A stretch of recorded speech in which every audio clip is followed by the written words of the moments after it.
On nights when the city quieted down and the only sounds were the hum of the fridge and the creaks of old pipes, Hannah often sat awake longer than she should.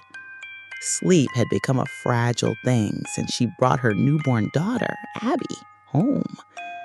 Every rustle of the blanket, every tiny whimper sent her heart racing. That's why she bought the baby monitor, a small plastic safety net that whispered reassurance through its soft static. It wasn't the first time she'd relied on such devices. As a first-time mother, Hannah trusted what technology promised, peace of mind. But she didn't know yet that peace comes at a cost. The first few nights were uneventful, almost comforting.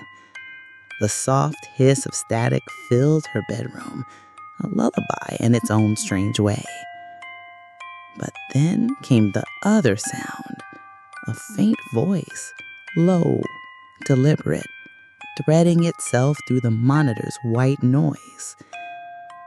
At first she thought it was interference, maybe a neighbor's TV or a stray radio frequency.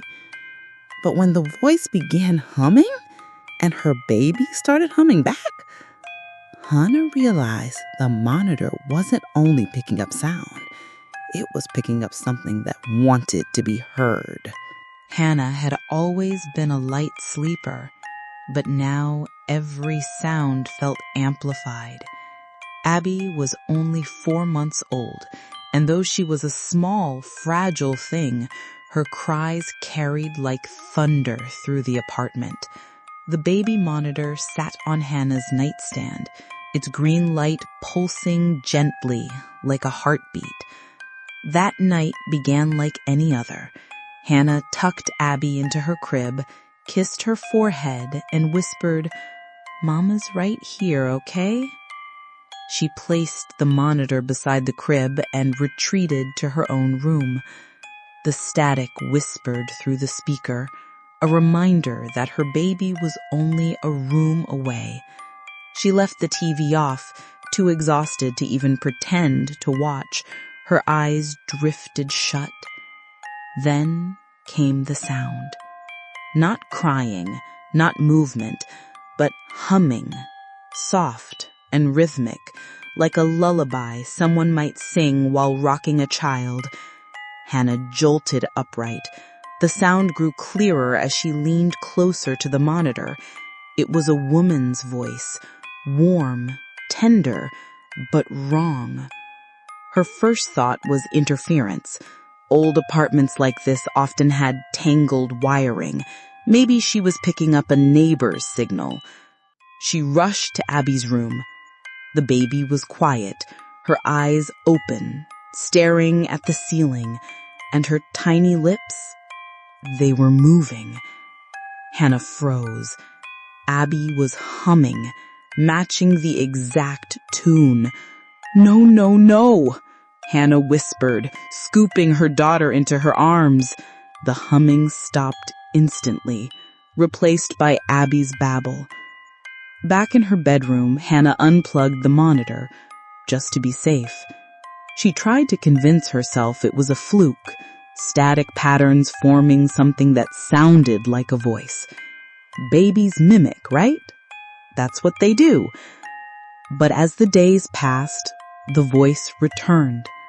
Always at night, always through the monitor, and always singing. The lullaby grew familiar, almost like Hannah had heard it long ago, but couldn't place when. Each time, Abby responded, humming, cooing, even giggling at pauses in the tune, like she understood, like she was being entertained. One night, Hannah recorded it on her phone.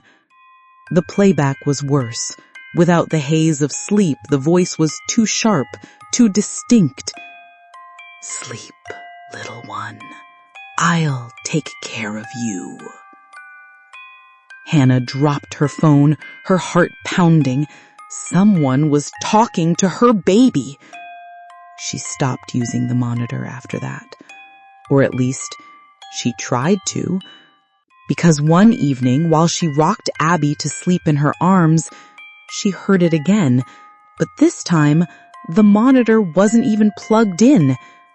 The plastic shell lay dark and silent on the nightstand, and yet, from inside its speaker, faint as breath, came the same voice. "She's mine." Hannah almost threw the device across the room.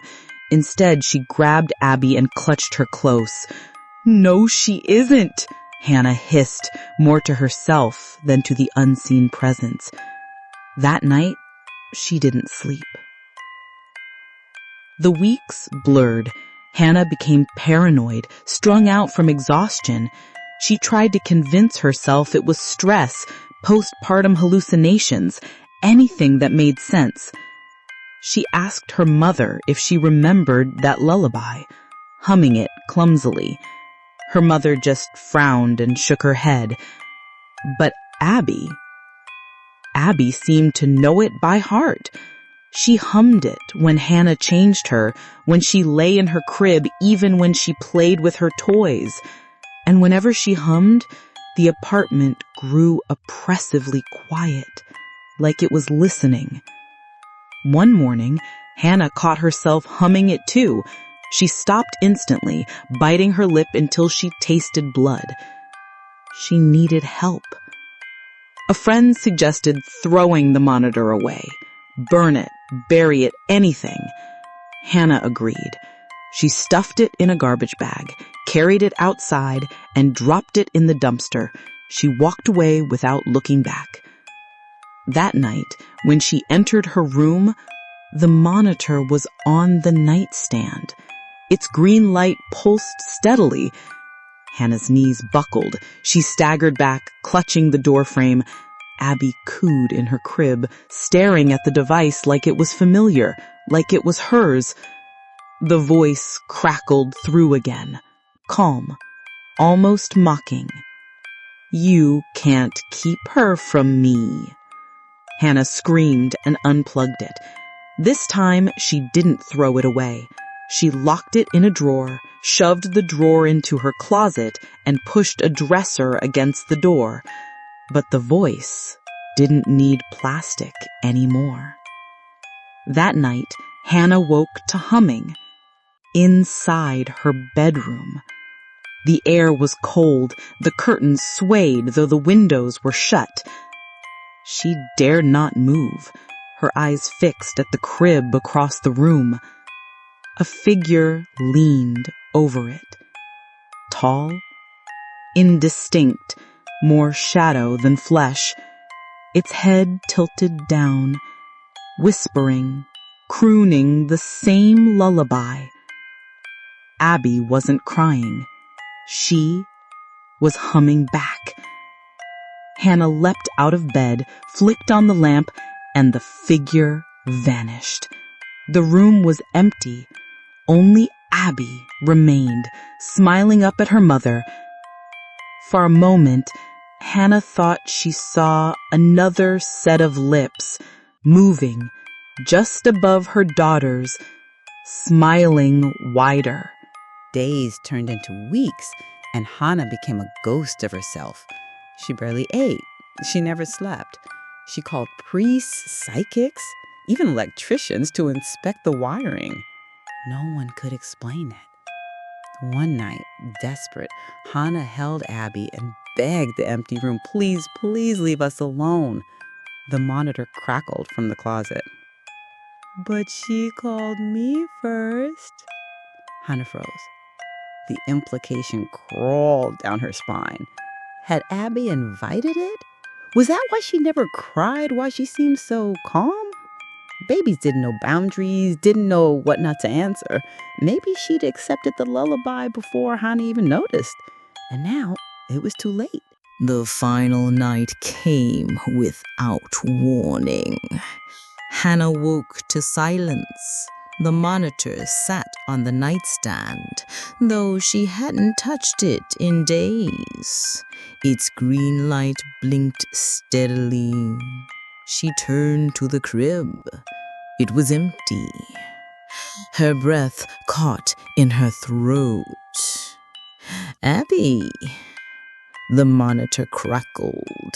Through the static came a tiny voice. Not the stranger's this time, but Abby's. Mama, sing with me. Hannah's legs gave out. She crawled to the monitor, shaking, whispering her daughter's name. But the voice inside only giggled, then began humming the lullaby. Behind it, faint but unmistakable, another voice layered in harmony. The strangers? Hannah screamed, tearing the monitor's cord from the wall, smashing it against the floor until plastic cracked and wires bent. The voices didn't stop. They grew louder. She slammed her hands over her ears. When she looked up, the crib was full again. Abby lay inside, smiling, eyes glowing brightly in the dark. The baby hummed the lullaby, perfectly in tune with the unseen voice that would never, ever leave. And Hannah realized she wasn't alone anymore.